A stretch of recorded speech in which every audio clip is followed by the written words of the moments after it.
The world is old and the powers are weary. The god at the door of night has fallen, and the great enemy of the world has come back from the timeless void. The shadow has awakened the great evils to regain dominion over Ardar. Darkness shall cover the land, if not of the deeds of a small fellowship of elf friends. Join the players of this Dungeons & Dragons campaign as they fulfill the events of the Dark or Daggeroth prophecy and strive with Morgoth on the plains of Valinor. Welcome to the Undying Lands in Part 3 of the Inglorion Bastards trilogy, Trials of the Valar. Welcome, everybody, to episode 114 of the Inglorion Bastards podcast. With me tonight, I have a very special guest. She is a lecturer in fantasy and children's literature at the University of Glasgow. She is the writer and or editor of many books, including Tolkien, Race and Cultural History, Celtic Myth in Contemporary Children's Fantasy, and most recently, the book that I have just recently purchased, A Secret Vice, Tolkien on Invented Languages. She has won many awards, including the Mythopoeic Scholarship Award and the Tolkien Society's Award for Best Book. She is probably one of the most active and prolific Tolkien scholars. I could go on and on. With me tonight is Dr. Dimitra Fimi. Welcome. Thank you very much for having me. It's a pleasure to be here. This is kind of an interesting interview for me, not just because you're amazing and I'm excited to have you here, but also because I'm going to be kind of piggybacking on the interview that you did for the Tolkien Experience podcast. Now my podcast is not affiliated with their podcast at all, but it was an excellent interview that you did with them. It was sort of their the first episode that they had ever recorded. So I encourage people to go listen to that to get a background for what we're going to talk about. And from there, I guess I'll just start right in. So the question is this: you are a very prolific writer and lecturer, and somehow you've managed to find time to advise a lot of other great Tolkien scholars, such as Luke Sheldon and Andrew Higgins, who is your co-editor on A Secret Vice. So in advising some of these people and being as active as you are, do you find that Tolkien scholarship has changed over time? And if so, like where is the scholarship heading? Yes, it has changed. Gosh, it has. When I was doing my PhD, people thought I was completely strange and weird, and why was I doing something like this? That, who would employ me? That was the worry at the time, because it was just unheard of. Tolkien was, he still is not, I don't suppose, a canonical author in the traditional sort of sense, but he's getting there. The tide has turned in major ways. Advising is one of the biggest pleasures of an academic's job, and I am in a traditional UK sort of academic position where I have teaching and research. And part of my teaching time is teaching undergraduates, postgraduates, etc., like in a weekly basis.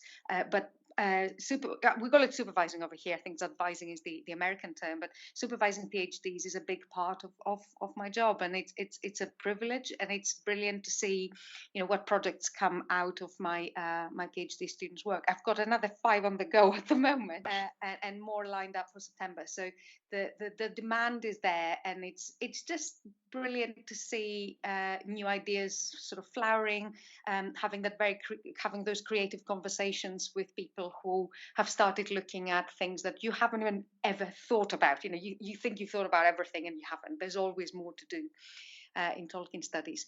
So I think we're definitely looking at new scholarship towards, for example, Tolkien's languages, and that's in many ways how A Secret Vice came up together as a project.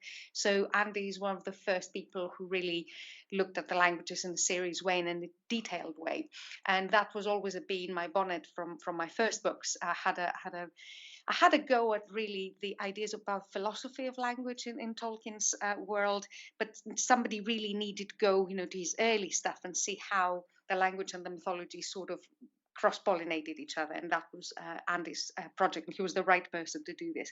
He's working on a book right now, so that's going to be exciting when that comes out. Luke's project was very, very different. So again, that's part of the pleasure of these PhD supervising activities, is that you get involved with many different things.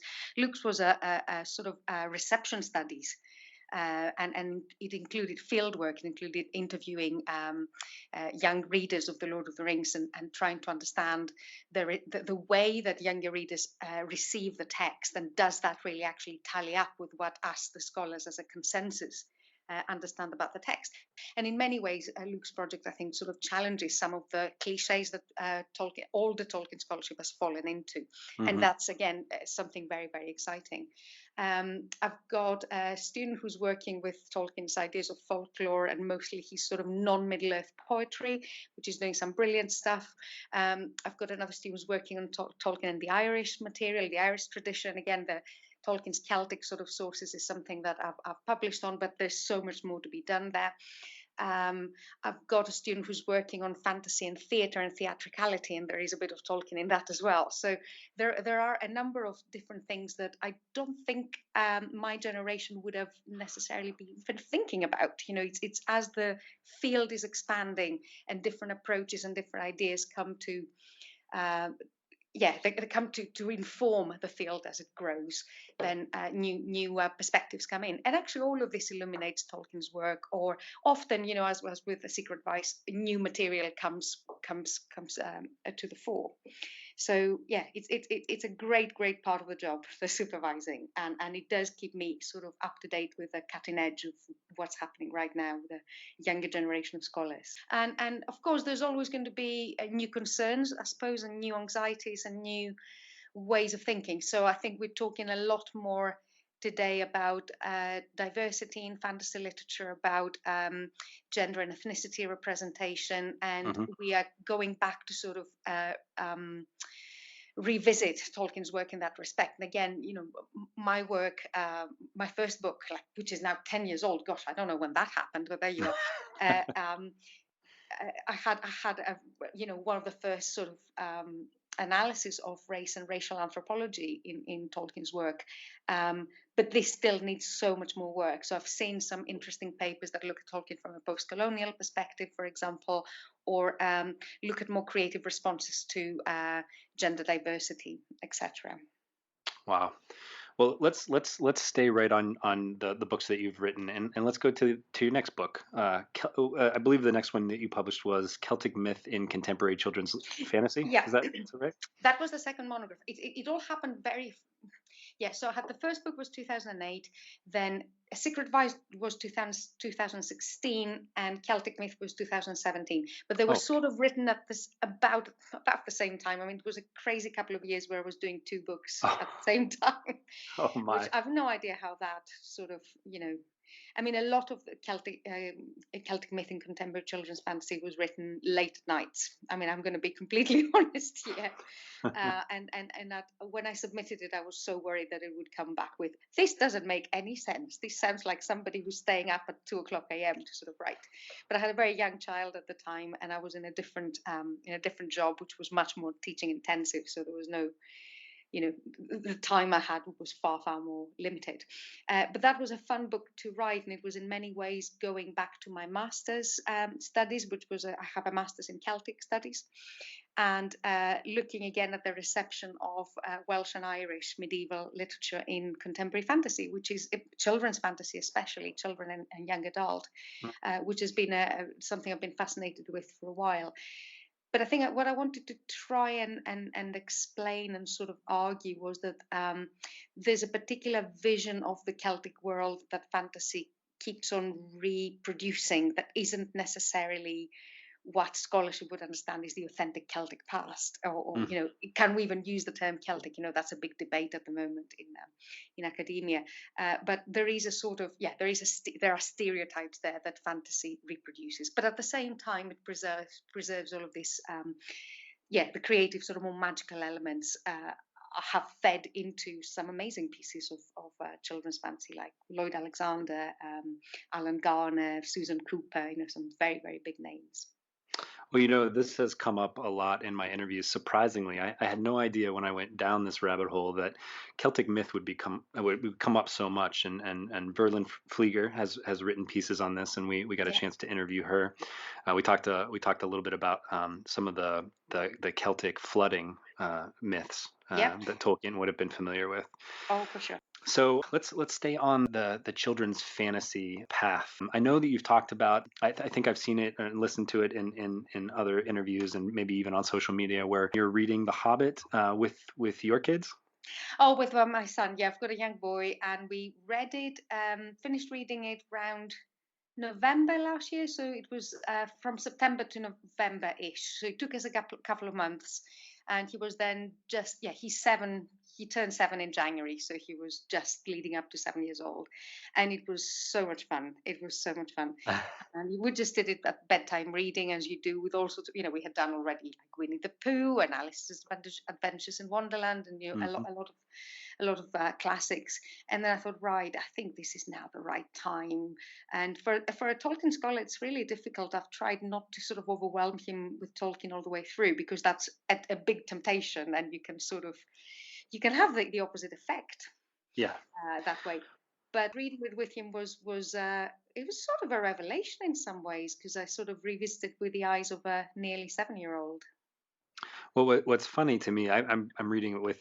Actually, I had just finished reading The Hobbit with my 8-year-old daughter, and what's funny to me is into Tolkien as I am, and in fact, I've been podcasting now for a year and a half about the subject. It hadn't occurred to me. I guess maybe I didn't think, or maybe I'm just good at sort of separating my life. Like I do this over here and this over here. But it wasn't until I read.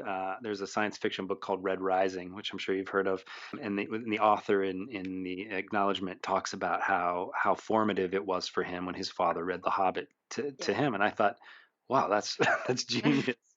And so I did, and it was really she's so into it. She wants a Hobbit themed birthday party, Of and course. so the reason I bring this up, I guess, what is it about The Hobbit that makes it such a fun book to read to kids? What do you think? Well, it was first told aloud to kids. It was that is its origin. Its origin is very much oral. And at the same time, although I know Tolkien himself came to regret the sort of authorial voice and the asides and all of this, it trusts the young reader.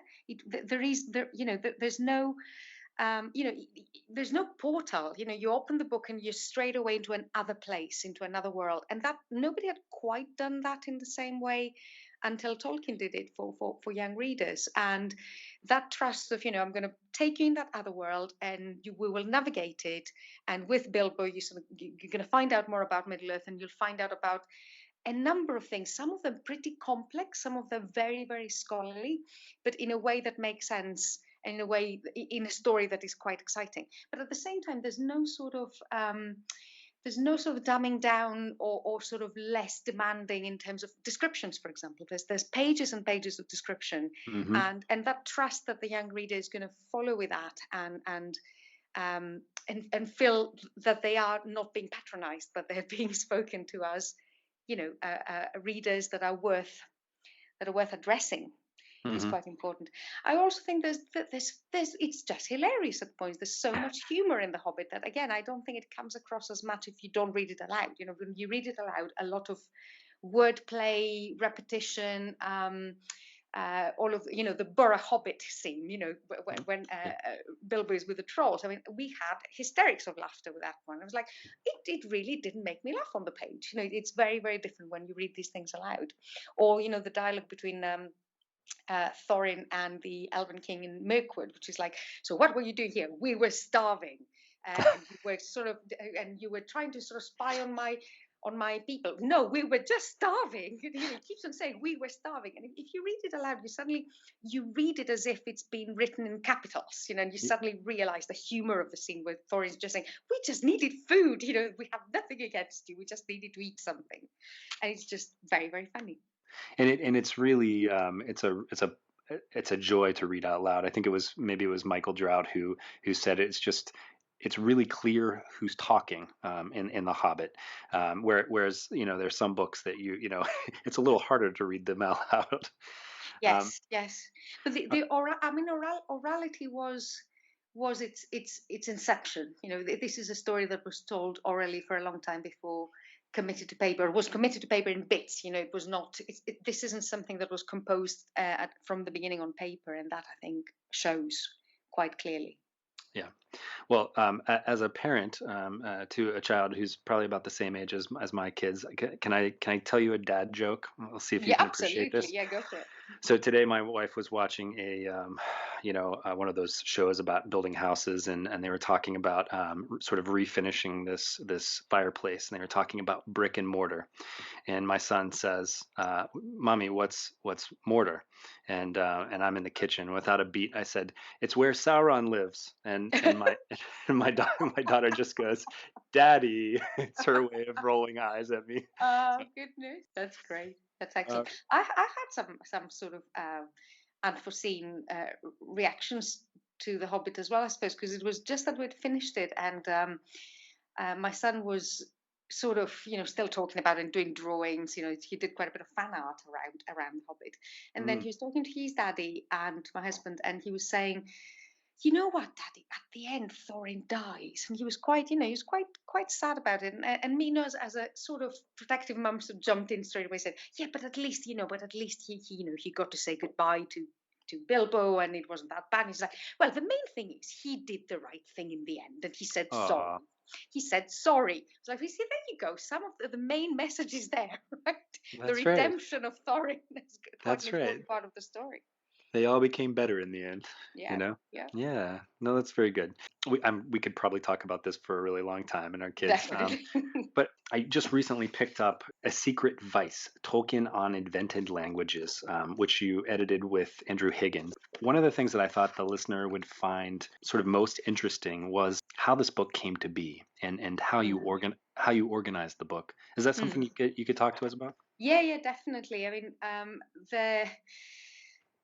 the talk, a hobby for the home was the initial title. Then later on, Tolkien referred to as a secret vice. It's sitting in a box in the Bodleian. It's been sitting in the box in the Bodleian for a long, long time, and we know that that's the version that Christopher Tolkien used in the Monsters and the Critics and other essays. And I had looked into that box when I was doing my PhD, and that's going back a long time ago now, far, far too long.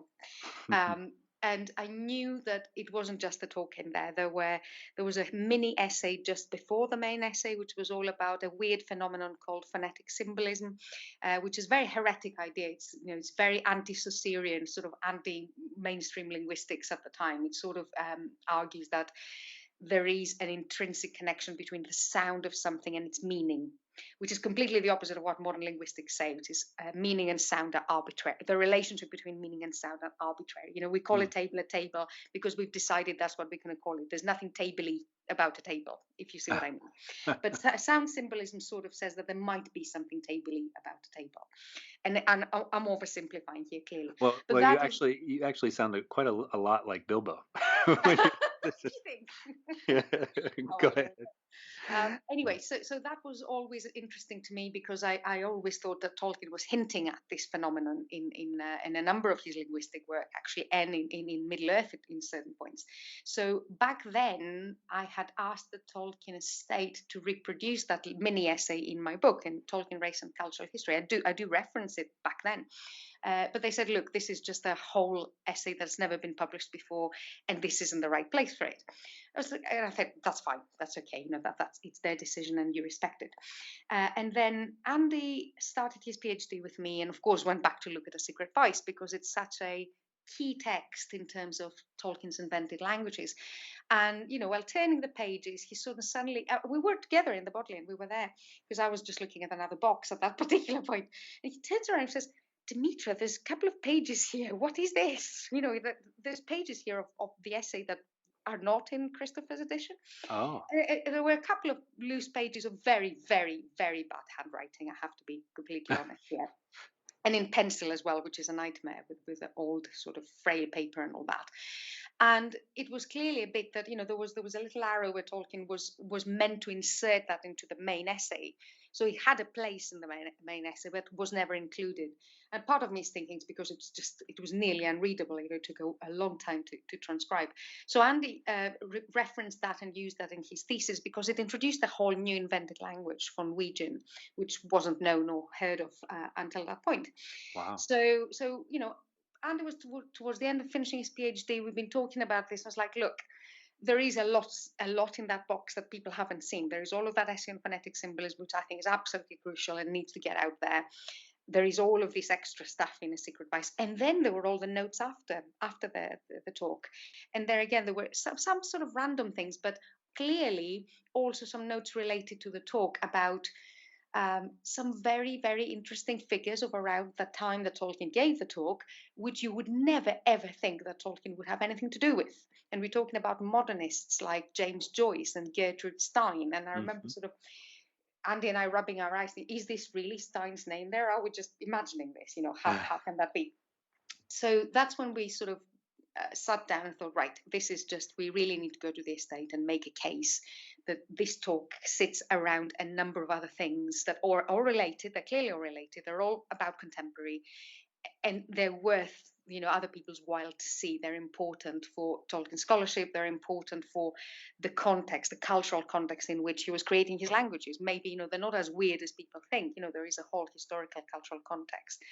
So yeah, that led them to a proposal to the estate. The estate first approved that, and then we went to HarperCollins with a further proposal, and things just things Well, rolled from there. wow, that's a big deal. I mean, I suppose I had already a sort of a relationship with the estate in the sense that I had already got permission to use bits and pieces in my book. So my first book already had some stuff, like snippets of unpublished stuff from Tolkien, but not whole big, not whole piece of work. But I suppose there was a trust there already that I wouldn't go and do anything silly with the material, and that I would respect the material, and that I would present it in the way that it is, and not sort of try to appropriate it in any way. So it wasn't completely a beginning of a relationship from scratch, but yes, it was a huge step that to sort of take on a whole edition with one of my students whom they didn't know Andy yet at that point. So it was a huge thing actually. And I still can't believe that it happened, to be honest with you. There are points where I still wake up and I think this was just a dream, right? It can't have Oh, it's a dream. Yeah, absolutely. And like you said, it probably took years to sort of build that trust. And if I could ask you, obviously you've had a huge impact on a lot of people, both just fans and other people studying with you and sort of reading your work and listening to you. But I'm curious about you. Has there been one particular teacher or scholar that was really formative for you? Hmm. Yeah, that's a difficult one. I think there were two major people while I was, I suppose, training to do what I am doing now, and that's during my master's and PhD days. And one was my own PhD supervisor. I was very, very lucky to have an amazing supervisor. It's Professor John Hines, who's still a professor at Cardiff University, who is at the moment a professor of archaeology, but for a long time he also worked as a philologist. He actually was taught the same curriculum that Tolkien had devised, and he was, I think he just missed Tolkien in Oxford by like a couple of years or something. So we're talking Ah, about that sort of generation. And he'd known Tom Shippey for a long, long time before. All the, there are how many Anglo-Saxonists are there, or were there at that time? There's many, many more today, I suppose. But John was brilliant, and first of all took a chance, with a PhD that was just, strange, as I said, and weird, um, and he understood Tolkien's own professional life, I suppose, and that was a huge part of his guidance to me, was getting me to understand the sort of scholarly um, environment that he worked in and the sort of stuff that he knew. The other person is Dr. Juliet Wood, who was my tutor in my master's in Celtic studies, and I've later on I taught with her. We're sort of working on a piece of work at the moment together. But she was a president of the Folklore Society for many years. She's been very influential as a folklorist and as a writer on Celtic stuff, but also all sorts of other traditions. And I suppose I got my background in folklore and anthropology from Juliet, and I can't think of a better mentor and a better scholar to look up to. Really, I was very lucky with my tutors. that's great. Well, while we're on sort of most influential, we're gonna kind of shift to some favorites. Now, I've watched a lot of interviews that you've done from the BBC to the Discovery Channel. I think I even saw one with John Rhys Davies. Is that right? Yeah, Yeah. that was a few years ago. Yep. Well, can you tell me? Do you have one of those like favorite interview moments? Um, I've done quite a lot of work for while I was in Wales before my new job in Glasgow. Quite a lot of work for BBC Radio Wales, and that was brilliant. That was I did quite regularly newspaper reviews for them as well. But also I was in as a guest speaker whenever there was anything about Tolkien or fantasy or whatever. And there was never a one steady person. It was always a rotation of speakers. But the people at BBC Radio Wales taught me a lot about how to do, I suppose, public engagement and how to get ideas across really clearly and succinctly and quickly and live. There was no sort of recording most of those times. I suppose in terms of interviews that were memorable, that one with John Rhys Davies was quite amazing in the sense that it was a video one, and I'll be completely honest with you, I prefer the radio. There's a lot of faffing around when there's cameras involved. There's a lot of sort of makeup and things that I don't like very much, and sort of waiting around. My goodness, the waiting around you have to do for a 5 minute clip. It's just, yeah, it just defeats me. I just, after a while, I lose the will to live. But while we were waiting, John Rhys Davies, I was quite impressed with how knowledgeable he was about, for example, English literature. We talked a lot about Yeats, we talked a lot about Kipling, we talked a lot about sort of science fiction. And then when we ended up being in front of the camera and doing the actual interview, he ended up directing me. So, I don't know how he did it, but we ended up not looking at each other because we had to look at at the camera in a particular way. But when you watched it, it was as if we were looking at each other. And I have no idea how directors do these things, but they do. And it was quite an experience. That I still can't explain to you how it happened, but it did. So you have a lot of these on your website, I believe. So if people want to go see, is this interview on your website? I don't know if it is anymore. It used to be on BBC I Wonder. I'm not sure whether that is still there. But there's quite a few of my radio stuff and the History Channel one for Turkish TV. There's quite a few things on the website. Great. Okay, well, I want to ask you. This is a kind of a personal, not a personal question for you, more of a personal question for me. So I'm getting ready to take a Tolkien pilgrimage of sorts to England, Uh-huh. which I'm going to podcast, Excellent. and these will be sort of recorded, and there'll be video, and I'm getting tours from professional tour guides, and getting to meet with some people from the Tolkien Society. It's going to be great. Um, Excellent. but I have a question. In interviewing, I just interviewed Ted Naismith, and he had some sort of nuggets of wisdom from his time in England, things that I wouldn't have guessed. Like, so I'm gonna hit the big spots, right? I'm gonna go to Oxford. I'm gonna go Of up to course, yeah. Birmingham, and hit up Stafford. But he mentioned one place in particular called the Bell Inn, which might have been the inspiration for the Prancing Pony. He says so.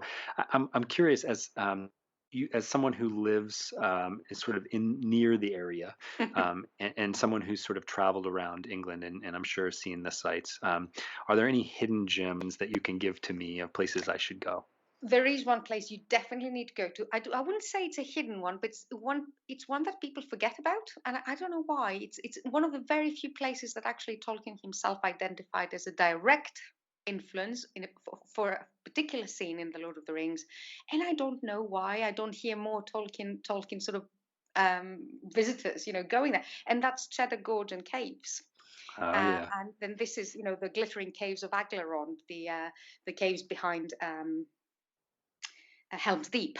And we know he went there a few times. He went there on honeymoon first with Edith. He went later on, and I recently went because I'm just working on a poster presentation for a scientific actually conference with Dr. Kristin Larsen on geology and as an inspiration for Tolkien. We're looking at Cheddar Caves specifically, and it was just you walked in and you could literally sort of every few sort of chambers of a, because it is a multi-chamber cave. It goes in for a while, and you walk around and you come back, and it's it's not just a small place, but in every chamber you go, you find another little bit, and you're like, oh, that comes up in Gimli's speech. Oh, that comes Ah, up that. But it is point for point, really following the route of Gauss Gauge, which is the biggest cage in the complex.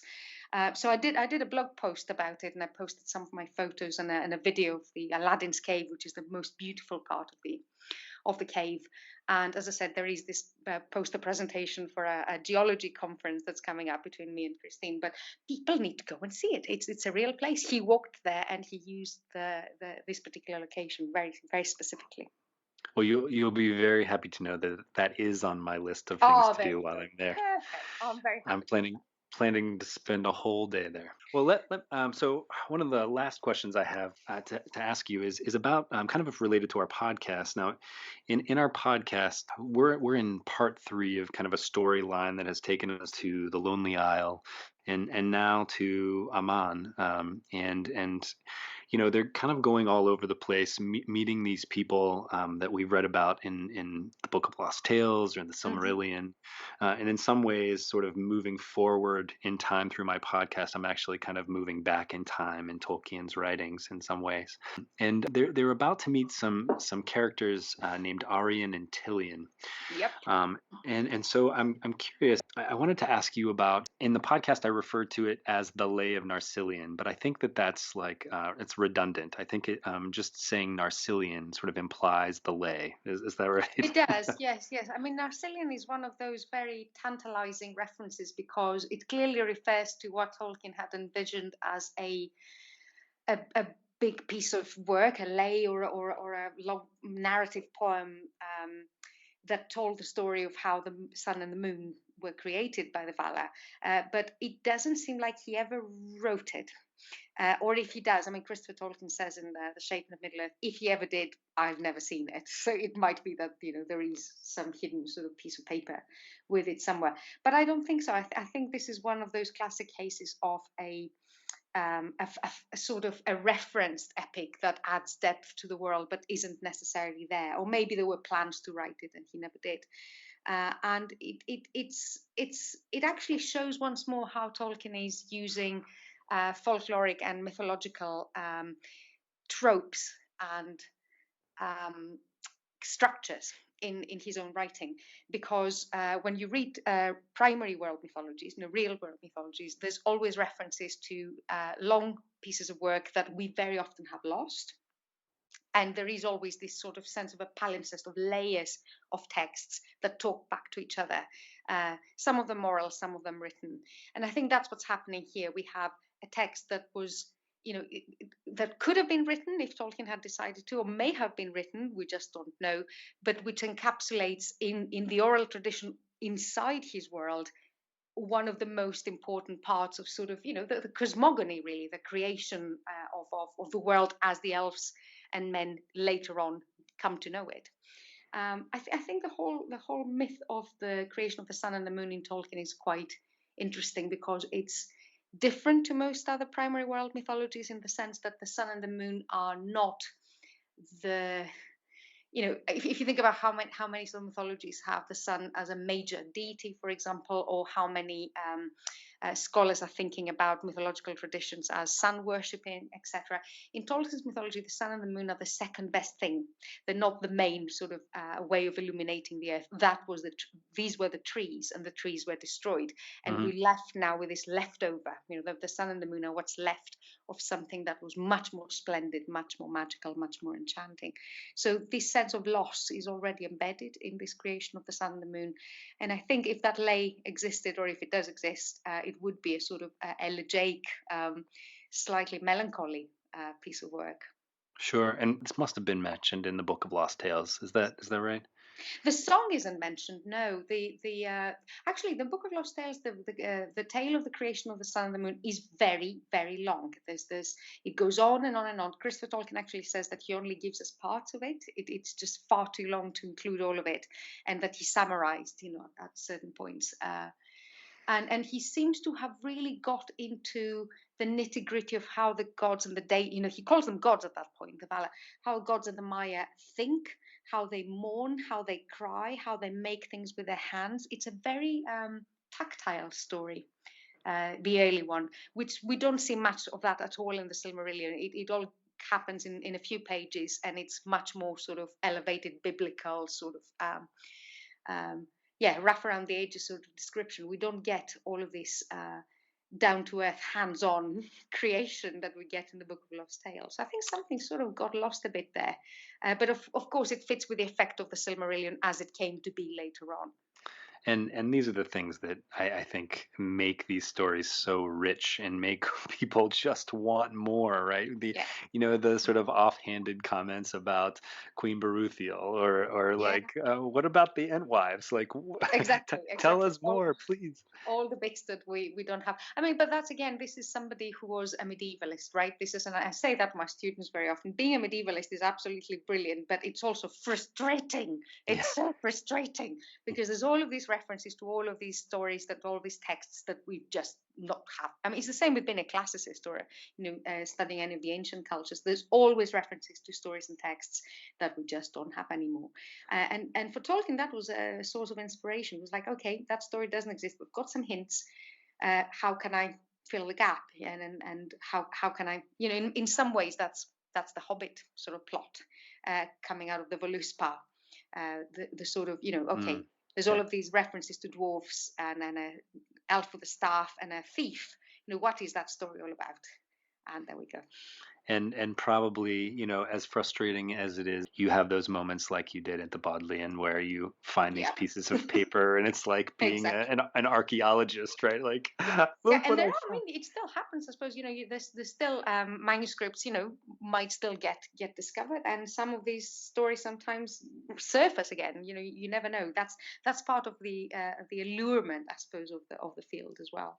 Yeah. Well, I've kept you for about 40 minutes, so I'd like to just end the interview just asking you about anything that you have coming up here. I know you mentioned there's a course that you're offering this summer that I wanted to just, if you wanted to plug. Oh, yes. Yeah, I'm working on setting everything up at the moment. That's going to be a lot of fun.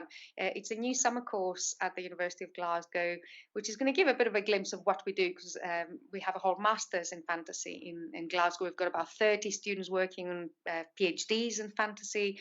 There are events, there are sort of public engagement things, there is funding for projects, all of these things. But this is going to be a bit of a flavour.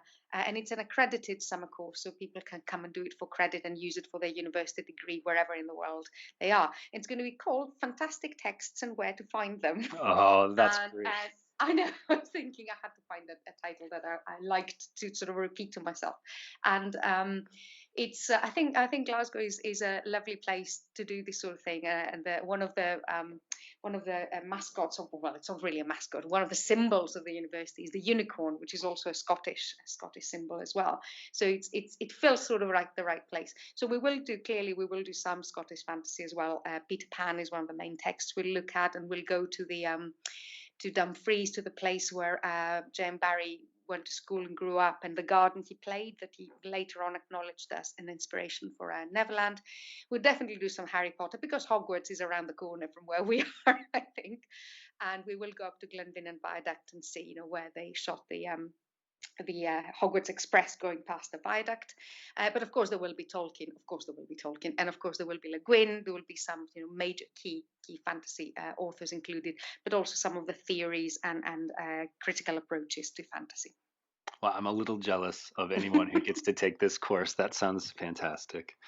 Anything else that you want to mention that you have coming up that you're excited about? Oh, there's a number of articles in the pipeline at the moment. There's something on Tolkien and Kipling I've been working on for far too long that I need to get out. I was talking to Luke Shelton about that as well. And this is just my reminder to myself to get that thing done and out of the way. And I suppose after that, there's far too many possibilities. I have to wait and see, what flowers first. That's the problem at the moment, is that I've got too many ideas, and I'm just going to see what will pan out naturally in the next couple of years. Well, as a fan community, we look forward to any of those. So thank you, Dr. Fimi, for coming with us. Thank you very much for having me. Though this marks the end of the episode, the road goes ever on. Until next time, join us at longwinded.one and consider giving us a review on Apple Music, Spotify, or really whichever platform you choose.